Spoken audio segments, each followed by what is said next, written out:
My final project in PSY1, Understanding the Self, Story of Mind, Physical Self.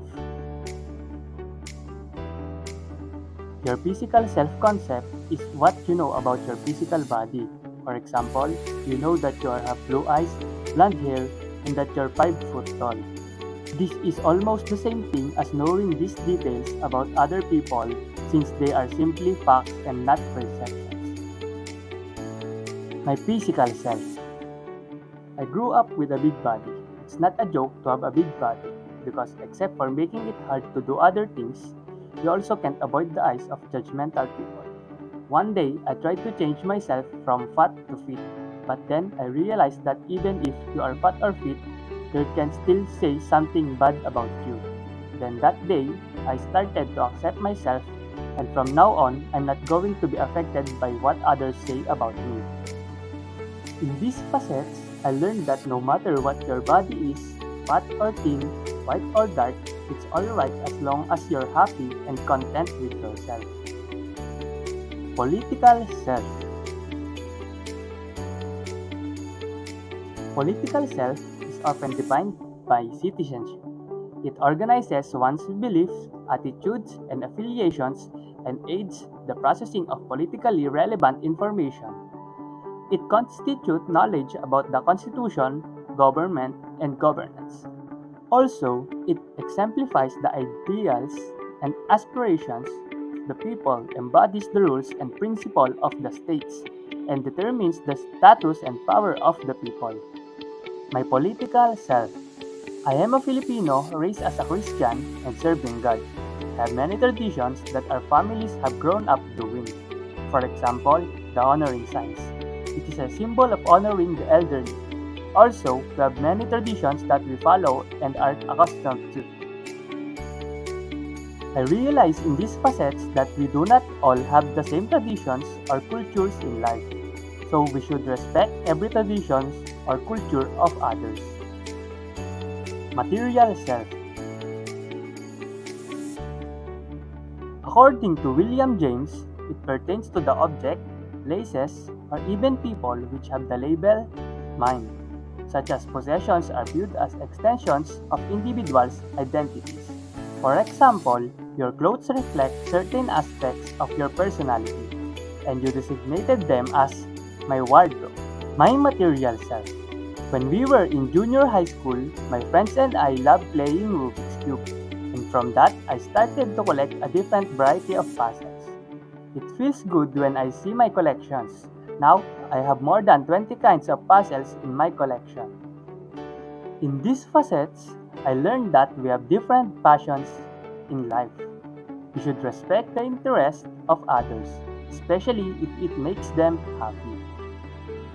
Social self. In basic terms, the social self is defined as how an individual interacts with the social world presented to him and how he approaches the formation of relationships. My social self. When I was in high school, I had so many group of friends. The group of friends were all boys and the group of friends were all girls. There's a difference in how I interact with each of those group of friends. With all the boys, whatever I say is okay with them because we're all the same. But with girls, I only limit the words I use because we are not of the same sex, and so that I can avoid hurting them with words I say. I realize in these facets that you need to be careful how you interact with others because you can hurt them with what you say, and it is important that you socialize with others. Sexual self. Development depends upon the satisfaction of basic human needs, such as the desire for contact, intimacy, emotional expression, pleasure, tenderness, and love. Sexual self-definition consists of three main aspects: gender identity, a gender role, sexual orientation. My sexual self. I am a male who is attracted to my opposite sex. When I was in high school, I had a girlfriend and lesbian and gay friends.